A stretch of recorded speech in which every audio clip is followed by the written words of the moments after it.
नमस्कार मित्रांनो, ठरलं तर मग या मालिकेच्या आजच्या भागामध्ये मी तुम्हा सर्वांचे अगदी मनपूर्वक स्वागत करते। आजच्या भागामध्ये आपल्याला पाहायला मिळतं आता नागराज काका घरी आलेले असतात आणि त्याचवेळी इन्स्पेक्टर सावंत आणि त्यांची टीम किल्लेदारांच्या दारावर असते। तर इन्स्पेक्टर सावंत आता आवाज देत म्हणतात, नागराज किल्लेदार। आता मात्र नागराज काकांची झोप उडते, त्यांच्या पायाखालची जमीनच सरकते। ते उठून उभे राहतात आणि म्हणतात, हो मी का? आता मात्र प्रतिमा तेही घाबरून गेलेले असतात। तर आता इन्स्पेक्टर सावंत आणि त्यांची टीम किल्लेदारांच्या घरात येत नागराज काकांना म्हणतात की 22 वर्षापूर्वी रविराज किल्लेदार यांच्या फॅमिलीला अपघात घडून मारण्याचा प्रयत्न केलात, या प्रकरणी आम्ही तुम्हाला अटक करत आहोत। आता हे ऐकल्यानंतर नागराज काकांना चांगलाच घाम फुटलेला असतो। प्रतिमा त्या नागराज काकांकडे पाहू लागतात। तर इन्स्पेक्टर सावंत नागराज काकांना म्हणतात की आम्ही तुम्हाला अरेस्ट करत आहोत। तर त्याचवेळी सायली अर्जुन तिथे आलेले असतात। आता सायली अर्जुन येताच प्रतिमा त्यांच्याकडे पाहू लागतात। त्यांनाही काही कळत नसतं की नक्की काय घडत आहे। तर नागराज काका म्हणतात, हे काय बोलताय तुम्ही? आणि अहो तुम्ही असं कसं बोलू शकता? रविराज किल्लेदार हा माझा भाऊ आहे आणि मी माझ्या फॅमिलीला, माझ्या भावाला मारण्याचा प्रयत्न करेन? काय बोलताय तुम्ही? तुम्हाला तरी कळतंय का? सायली अर्जुन हे काय बोलतायत कळतंय का? आता नागराज काका पूर्णपणे घाबरून तर गेलेले असतात। तर आता रविराज सर घरी येताच इन्स्पेक्टर सावंत यांना पाहतात आणि इन्स्पेक्टर सावंत यांना विचारतात, इन्स्पेक्टर सावंत तुम्ही इथे, म्हणजे नक्कीच आमच्या नागराजने काहीतरी केलं असणार आणि म्हणूनच तुम्ही इथे आले असणार, एवढं मात्र नक्की। नागराज बोल, आता तू काय केलंयस? नागराज काका म्हणतात, दादा अरे बघ ना, हे माझ्यावर खोटे आरोप करत आहेत, पण मलाच कळत नाही की असं का बोलत आहेत, यांच्या हातात कुठला पुरावा आहे आणि असे खोटे आरोप हे कसे करू शकतात? तर अर्जुन म्हणतो, इन्स्पेक्टर सावंत यांना काय सांगायचं आहे ना ते सांगितलं आहे आम्ही नागराज काका, त्यामुळे तू शांत राहशील ना तेवढंच बरं। तर अर्जुनला रविराज सर विचारतात, अर्जुन काय झालंय नक्की? इन्स्पेक्टर सावंत नागराजला पकडण्यासाठी का आले आहेत? तर अर्जुन म्हणू लागतो, सिनियर आत्तापर्यंत आपण 22 वर्षापूर्वी तुझा अपघात घडवून आणणाऱ्या मास्टर माइंडचा शोध घेत होतो। आता तोच मास्टर माइंड दुसरा तिसरा कोणी नसून नागराज काकाच आहे। हे ऐकल्यानंतर रविराज सरांनाही धक्का बसतो। रविराज सर नागराज काकांना म्हणतात, नागराज मी हे काय ऐकतोय? हे सगळं काही तू घडवून आणलंयस? नागराज काका आता चांगुलपणाचा आव्हानात म्हणतात, दादा मी असं का करेन? मी असं काहीही केलं नाही। मलाच कळत नाहीये की हे सर्वजण माझ्यावर आरोप का करत आहेत। आणि सायली अर्जुन तुम्ही मस्करी करताय ना, पण प्लीज अशी मस्करी करू नका। अरे अशी जीवघेणी मस्करी कोणी करतं का? आणि आता तर नाहीच नाही। अरे इथे सुमनची अवस्था बघा, तिला याचा सगळ्याचा त्रास होईल याचा तरी विचार करा, आणि तिच्यासमोर तुम्ही माझ्यावर असे नको नको ते आरोप करताय। अरे या सगळ्यामुळे तिला जर अजून त्रास झाला तर ते मला सहन नाही होणार। सायली अर्जुन प्लीज माझी अशी मस्करी करू नका। तर रविराज सर म्हणतात, नागराज एक गोष्ट लक्षात ठेव, अर्जुन पुराव्याशिवाय कोणतेही आरोप करणार नाही। नक्कीच तू काहीतरी केलं असेल आणि म्हणूनच अर्जुन इथे पोलिसांना घेऊन आला आहे। नागराज काका म्हणतात, दादा अरे तुला तर माहीतच आहे ना, महिपत शिकरेने कबूल केलंय की तुमचा अपघात घडवण्यामागे त्याचा हात आहे। त्यानेच 22 वर्षापूर्वी तुमचा अपघात घडवून आणला होता आणि तरीसुद्धा हे माझ्यावर आरोप करत आहेत। सायली म्हणते, हो केलं होतं, महिपत शिकरेने कबूल केलं होतं। तेव्हा त्याने हेही कबूल केलं होतं की 22 वर्षापूर्वी हा अपघात त्याने एकट्याने घडवून आणला नव्हता, त्याला कोणीतरी सुपारी दिली होती आणि ती सुपारी देणारी व्यक्ती तुम्हीच आहात नागराज काका। आता मात्र नागराज काका सायलीच्या अंगावर धावून येतात आणि म्हणतात, तू काही बोलणार आहेस का? आणि तुझं बोलणं आम्ही ऐकून घ्यायचं आहे का? माझ्यावर खोटे आरोप करू नकोस दादा, यांचं काही ऐकून घेऊ नकोस। मला माहीत आहे ना हे सगळं काही ह्यांचं नाटक चालू आहे मला अडकवण्यासाठी। यांचा अगोदरपासूनच माझ्यावर राग होता, एक नंबरचे खोटारडे आहे ते। दादा यांच्या बोलण्यावर तू अजिबातच विश्वास ठेवू नकोस। दादा तुझा माझ्यावर विश्वास आहे ना? असं म्हणत नागराज काका रविराज काकांना आपल्या बाजूने वळवण्याचा प्रयत्न करत असतात। आता सायली अर्जुनवर झालेले आरोप प्रतिमा आत्यांना सहन होत नाहीत। प्रतिमा आत्या म्हणू लागतात, भाऊजी तुम्ही आता सायली अर्जुनवर आरोप करू शकत नाहीत।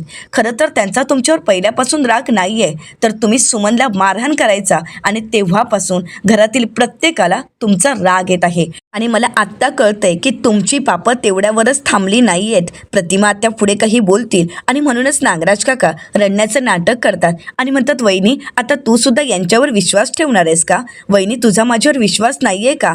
वहिनी अगं तू सुद्धा माझ्यावर आरोप करतेस, प्लीज माझं ऐकून तरी घे, मी काय सांगतोय. आता मात्र रविराज सर नागराज काकांवर चिडतात आणि म्हणतात नागराज गप्प बसायचं. सायली, अर्जुन आणि इन्स्पेक्टर सावंत पुराव्याशिवाय इथे आले नाहीयेत. इन्स्पेक्टर सावंत, आता तुम्हीच सांगा की तुम्ही इथे नक्की का आलायत. असा कोणता पुरावा तुमच्या हाती आहे की तुम्ही आमच्या नागराजला अटक करण्यासाठी इथे आला आहात. अर्जुन, अरे कोणता पुरावा हाती लागला आहे की त्यामुळे तू असं ठामपणे सांगू शकतोयस की माझा अपघात, माझ्या कुटुंबाला मारण्याचा प्रयत्न नागराजनेच केला आहे. तुम्हाला असा कोणता पुरावा सापडला आहे की त्यामुळे तुम्ही नागराजला अटक करायला इथे आला आहात. तर अर्जुन म्हणतो, सिनियर मी तुला सगळं काही सांगतो. त्या अगोदर एक गोष्ट सांगतो की आम्हाला पूर्ण खात्री होती की महिपत शिकरे आणि नागराज काका यांची मैत्री अजूनही आहे. अजूनही नागराज काका त्या महिपत शिकरेच्या कॉन्टॅक्टमध्ये आहेत हे आम्हाला चांगलंच माहीत होतं. आता घडलेला सर्व प्रकार अर्जुन रविराज सरांना सांगू लागतो. ज्यावेळी महिपत शिकरेंना अटक करण्यात आली होती त्याचवेळी नागराज काका बाहेरून इशाऱ्यानेच त्यांना गप्प करत असतात आणि त्याचवेळी अर्जुनला डाऊट आलेला असतो की या सगळ्यामध्ये महिपत शिकरेंना नागराज काकांचं नाव तर सांगायचं नसेल ना.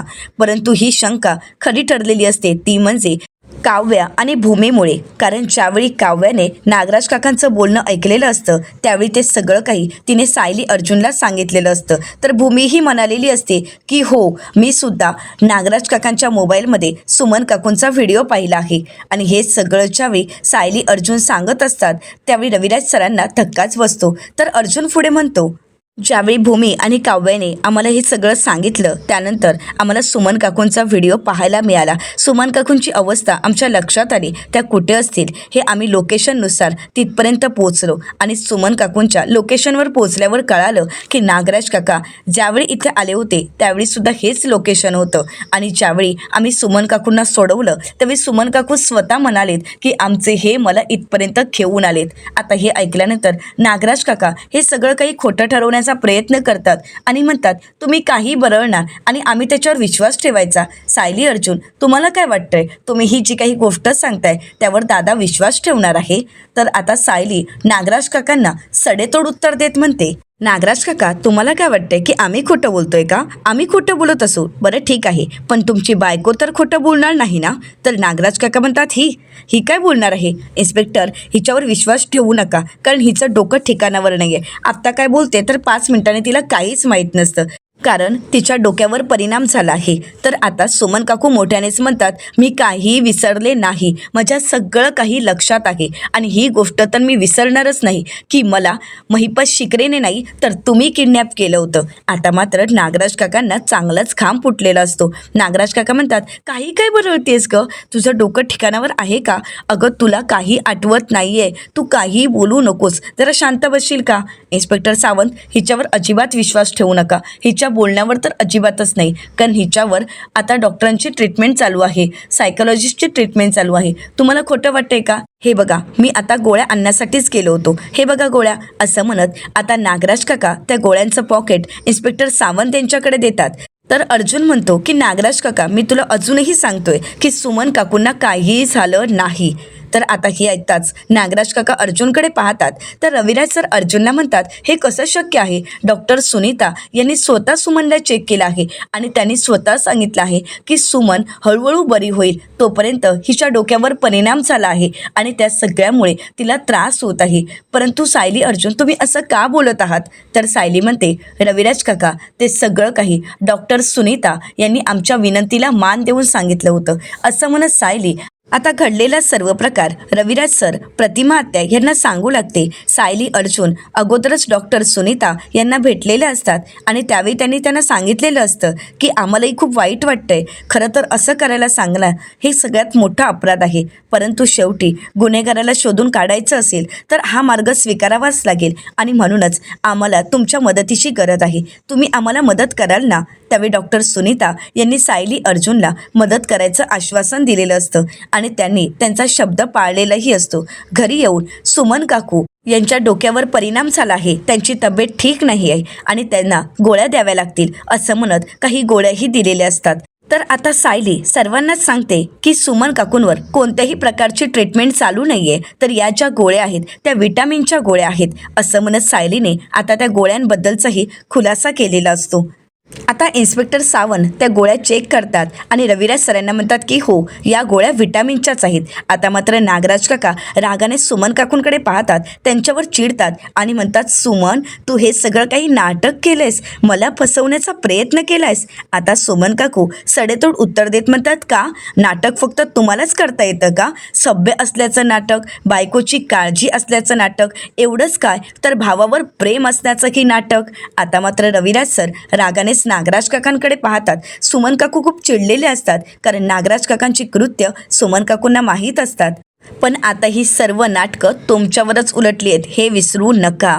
तर आता रविराज सर अर्जुनला म्हणतात, अर्जुन, तुला हे इन्व्हेस्टिगेशन सुरू करावंसं का वाटलं? तर अर्जुन म्हणतो, सिनियर, आम्हाला डाऊट आला होता की तुमच्या अपघातामागे नागराज काकाचाच हात असू शकतो, आमचा असा संशय होता. तर इन्स्पेक्टर सावंत रविराज सरांना म्हणतात, पण सर, आता हा संशय नाही, तर आता हे सगळं खरं आहे, कारण तुमच्या भावाविरुद्ध आमच्या हाती तसा पुरावा आहे. आता हे ऐकताच रविराज सर इन्स्पेक्टर सावंत यांच्याकडे पाहू लागतात. इकडे मात्र नागराज काकांच्या पायाखालची जमीनच सरकते. त्यांना चांगलाच घाम फुटलेला असतो, ते पूर्णपणे घाबरून गेलेले असतात. आता कसं सर्वांना गुंडाळायचं याचाच विचार त्यांच्या मनात चालू असतो. नागराज काका घाबरतच इन्स्पेक्टर सावंत यांना विचारतात, पुरावा? कोणता पुरावा? दाखवा ना, तुमच्याकडे असा कोणता पुरावा आहे की तुम्ही माझ्यावर असे खोटे आरोप करत आहात? तर अर्जुन म्हणतो, सिनियर, नागराज काकाने स्वतः सुमन काकूंसमोर आपल्या गुन्ह्याची कबुली दिली आहे आणि ते आम्हाला सगळ्यांनाच माहीत आहे.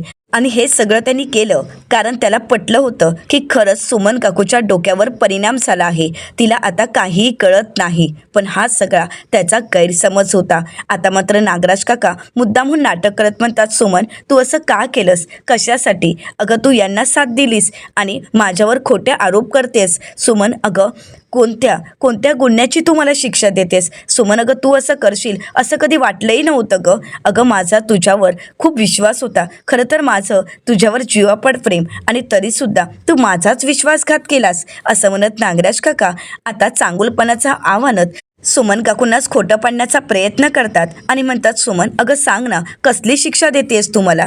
सांगून टाक ना, मी काय केलं आहे, काय चुकले बाई, अगं सांग. असं म्हणत नागराज काका सुमन काकूंचे पाय धरण्याचे, त्यांच्यासमोर हात जोडण्याचं नाटक करतात आणि म्हणतात, सुमन, मी तुझ्यासमोर हात जोडतो, पण सांगूनच टाक, मी काय केलंय, कसला गुन्हा केलाय? अगं, तू कसले आरोप करतेस? मी माझ्या भावाला मारलं? अगं, तुला कळतंय का तू कोणाबद्दल बोलतेस? अगं, हा फक्त माझा भाऊ नाहीये, हा फक्त रविराज किल्लेदार, म्हणजे माझा मोठा भाऊ नाही, तर माझ्यासाठी दैवत आहे ग, दैवत. आणि माझ्या देवालाच मी मारेन असे खोटे आरोप तू कसे करू शकतेस? सुमन, मी तुझ्यासमोर हात जोडतो गो, परंतु प्लीज माझी आणि माझ्या दादाची ताटातूट करू नकोस, माझ्यावर असे खोटे आरोप करू नकोस सुमन. असं म्हणत नागराज काका रडण्याचं नाटक करतात. नागराज काका पुढे म्हणतात, मला माहीत आहे सुमन, अगं, मी तुला मारलं, खरं तर एकदा दोनदा मारलं असेल, रागवलं असेल, पण तू असा माझ्यावर सूड उगवणार आहेस का? असं मला अडकवण्याचा प्रयत्न करणार आहेस का गं? असं म्हणत नागराज काका रडू लागतात. सुमन काकूंना यांचा खरा चेहरा कळालेला असतो. सरड्यासारखे रंग बदलणारे नागराज काका किती खोटं बोलतात हे सुमन काकूंनाही माहीत असतं. आता सुमन काकू म्हणतात, किती खोटं बोलणार आहात आणि किती खोटारडेपणाचा आव आणणार आहात? असं म्हणत सुमन काकू आता नागराज काकांची कॉलर पकडत म्हणतात, अहो, तुम्ही स्वतः तुमचा गुन्हा माझ्यासमोर कबूल केला आहे. तुम्ही स्वतः मला सांगितलं आहे की तुम्ही भाऊजींना, वहिनींना आणि तन्वीला मारण्याचा प्रयत्न केलात आणि तुम्ही म्हणताय हे सगळं काही खोटं आहे. अहो, तुम्ही माझ्यासमोर हसत निर्लज्जपणे तुमच्या गुन्ह्याची कबुली दिली आहे आणि तरीसुद्धा तुम्ही अजूनही सगळ्यांसमोर खोटंच वावरण्याचा प्रयत्न करताय. तुम्ही जी पापं केली आहेत आणि ती पापं मी केलीच नाही असं खोटं बोलताय. तर नागराज काका रडताच म्हणतात, अगं, जे पाप मी केलंच नाही आहे त्याची कबुली मी का देईन? सांग ना सुमन, सुमन, असं तू का वागतेस? तर अर्जुन म्हणतो, कळेल. इन्स्पेक्टर सावंत आता सगळ्यांनाच कळू देत की सुमन काकू खोटं बोलत आहेत की हे नागराज किल्लेदार. असं म्हणत अर्जुन आता इन्स्पेक्टर सावंतांना त्यांच्याजवळ असणारा पुरावा दाखवायला सांगतो आणि ज्यावेळी इन्स्पेक्टर सावंत तो व्हिडिओ प्ले करतात त्यावेळी मात्र सगळं पाहताच नागराज काकांच्या चेहऱ्यावरचा रंगच उडालेला असतो. त्यामध्ये नागराज काकांनी आपल्या गुन्ह्याची कबुली देत कबूल केलेलं असतं की हो, मीच तुला आणि महिपत शिकरेला किडनॅप केलं होतं. जाऊन सांग त्या रविराज किल्लेदारला की तुला मारण्याचा मीच प्रयत्न केला होता. 22 वर्षापूर्वी त्याचा अपघात मीच घडवून आणला होता. मीच महिपत शिकरेला सुपारी दिली होती. सांगणार आहेस का? पण तुझ्यावर कोण विश्वास ठेवणार आहे गं? कारण तू तर वेडी आहेस. तुझ्या डोक्यावर परिणाम झाला आहे. आता नागराज काकांचं हे सगळं बोलणं सुमन काकूंनी रेकॉर्ड करून ठेवलेलं असतं आणि एक भक्कम पुरावा आता पोलिसांच्या हाती लागलेला असतो. आता हे ज्यावेळी रविराज सर आणि प्रतिमा आत्या ऐकतात त्यावेळी मात्र त्यांना धक्काच बसतो.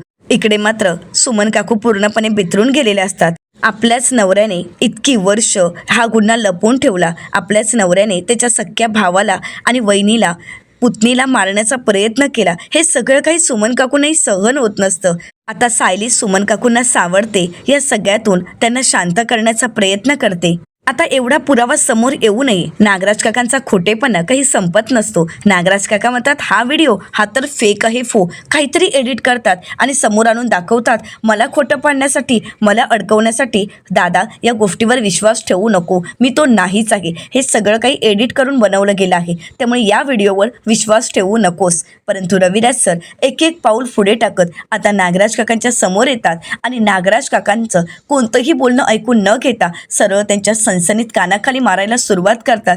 एक नाही, दोन नाही, तब्बल सतत रविराज सर नागराज काकांच्या कानाखाली मारत असतात. त्यांचे गाल चांगलेच लाल केलेले असतात. रविराज सर म्हणू लागतात, बोल नागराज, हे सगळं काही तू का केलेस? कशासाठी? अरे तू तुझ्याच भावाला मारण्याचा प्रयत्न केलास का? काय हवं होतं तुला म्हणून तू मला, माझ्या कुटुंबाला मारण्याचा प्रयत्न केलास? अरे मी तुझ्यावर जीवापाड प्रेम केलं, ही माझी चूक झाली. अरे तुला लहानाचं मोठं केलं, ही माझी चूक झाली. बोल नागराज. परंतु नागराज काका आता काहीच बोलत नसतात. नागराज काका एवढंच म्हणत असतात की दादा, हे सगळं काही खोटं आहे, यावर विश्वास ठेवू नको. परंतु त्या पुराव्यापेक्षा सुद्धा रविराज सरांचा सायली अर्जुनवर पूर्ण विश्वास असतो. रविराज सर म्हणतात, पुरावे समोर आलेत तरी सुद्धा तुला तुझा गुन्हा कबूल करायचाच नाहीये का? रविराज सर नागराज काकांची कॉलर पकडतात आणि त्यांना एकच प्रश्न करतात, सक्का भाऊ ना रे तू माझा? लहानाचं मोठं मी केलंय ना तुला? अरे आपले आई वडील गेल्यानंतर तुला कशाचीही कमी भासू दिली नाही आणि तू माझा जीव घ्यायला निघालास. बापासारखी माया केली मी तुझ्यावर आणि हे सगळे तू असे पान फेडलेस माझे. अर्जुन, अरे आमचे आई पप्पा गेले त्यानंतर मी ह्याची आई झालो, याचे वडील झालो. याला कशाचीच कमी भासू दिली नाही. प्रत्येक गोष्टीत मी त्याला साथ दिली. प्रत्येक वेळी अगदी मी त्याला तळहाताच्या फोडाप्रमाणे जपलं. त्याचीही परतफेड यांनी अशी करावी. कसला सूड उगवतोयस नागराज? बोल नागराज. परंतु नागराज काका काहीच बोलत नसतात. रविराज सर नागराज काकांच्या सतत कानाखाली मारत असतात आणि त्यांना जाब विचारत असतात. रविराज सर म्हणतात, स्वतःपेक्षा तुझ्यावर जास्त प्रेम केलं याचा की तुझ्या शिक्षणावर आणि कुठलाच बिझनेस नसताना त्यावर लाखो रुपये उधळलेत याचा? बोल नागराज, कसला सूड गवतोयस तू? अरे या सोन्यासारख्या पोरीबरोबर तुझं लग्न लावून दिलं. तुझ्या सुखी संसारासाठी मी किती प्रयत्न केले आहेत ना, हे सगळ्यांना माहीत आहेत. आणि तरीसुद्धा तू या मुलीचं आयुष्य तर बर्बाद केलं आणि तू त्याबरोबर आम्हालाही मारण्याचा प्रयत्न केलास. असं म्हणत रविराज सर आता नागराज काकांना असं काही तुडदावतात. अक्षरशः त्यांनी त्यांना पायाखाली तुडदवायला सुरुवात केलेली असते. तर प्रतिमा आत्या रविराज सरांना म्हणू लागतात, अहो प्लीज शांत व्हा, तुम्ही स्वतःला त्रास करून नका घेऊ. रविराज सर म्हणतात, कसा नको घेऊ प्रतिमा, सांग ना. अगं 22 वर्षापूर्वी याने माझा अपघात घडवून आणला, मला तुला मारण्याचा प्रयत्न केला. अगं आपलं सोड, आपल्या तन्वीलाही मारण्याचा प्रयत्न केला. असं म्हणत रविराज सर आता नागराज काकांना लातेने तुडदावत असतात. रविराज सर म्हणू लागतात, अरे आमचा नाही तर तन्वीचा तरी विचार करायचा होता. अरे तू तुझ्यावर किती प्रेम करायची, किती जीव लावायची. अरे तू घरी आल्याशिवाय ती कधी जेवायची नाही. बरं नसताना तुझ्या हातूनच औषध प्यायची. सतत तिला तिचा काका जवळ हवा असायचा. सतत तिला तिचा काका समोर हवा असायचा आणि तिलाच तू मारण्याचा प्रयत्न केलास. रविराज सरांना खूप त्रास होत असतो. तर इन्स्पेक्टर सावंत म्हणू लागतात, सर प्लीज तुम्ही कायदा हातात घेऊ नका, स्वतःला सावरा. रविराज सर म्हणतात, कसं सावरू सांगा ना. या माणसावर मी माझ्या स्वतःपेक्षाही जास्त प्रेम केलं, याच्यावर विश्वास ठेवला, कधीच याच्यावर अविश्वास दाखवला नाही. याला काय हवं नको ते सगळं देत आलो. कधीच त्याला विचारलं नाही की तुला हे कशासाठी हवंय, काय याचं करणार आहेस. आणि याने आत्तापर्यंत बिझनेस केले, त्याच्यावर लाखो पैसे मी उधळलेत, परंतु कधीच मी त्याला म्हटलं नाही की तुझा हा बिझनेस यशस्वी ठरलाच नाही. कधीच त्याला जाब नाही विचारला आणि यानेच या सगळ्याचे असे पान फिरलेत, असे ऋण फेडलेत. त्याने मला मारण्याचा प्रयत्न केला, माझं कुटुंब संपवण्याचा प्रयत्न केला, असं म्हणत रविराज सर नागराज काकांना चांगलंच तुडवतात. परंतु या सगळ्यात त्यांना मात्र खूप त्रास होत असतो. त्यांना एवढा त्रास होतो की त्यांचे हातपाय थरथरू लागतात. या सगळ्यामध्ये आपल्या भावानेच आपल्याला मारण्याचा प्रयत्न केला ही गोष्टच त्यांच्या मनाला सहन होत नसते. आता अर्जुन त्यांना सावरण्याचा प्रयत्न करतो, तर आता रविराज सर म्हणू लागतात, इन्स्पेक्टर सावंत, आत्ताच्या आत्ता ह्या माणसाला इथून घेऊन जा. एक क्षणभरही हा माणूस माझ्या डोळ्यासमोर नको आहे. रविराज सरांना आता अर्जुन शांत करतो, त्यांना बसवतात. प्रतिमा त्यांना पाणी देतात आणि म्हणू लागतात, तुम्ही प्लीज स्वतःला त्रास करून घेऊ नका, प्लीज या सगळ्यातून तुम्ही स्वतःला सावरा. तर नागराज काका म्हणतात, दादा प्लीज असं करू नकोस, प्लीज माझ्यावर विश्वास तरी ठेव. तर आता रविराज सर म्हणतात, इन्स्पेक्टर सावंत प्लीज प्लीज या माणसाला माझ्या डोळ्यासमोरून घेऊन जा. आता अर्जुन नागराज काकांची कॉलर पकडतो, त्यांना उठवतो आणि इन्स्पेक्टर सावंत यांच्या हातात देत म्हणतो, इन्स्पेक्टर सावंत अगोदर बेड्या घाला या माणसाच्या हातात.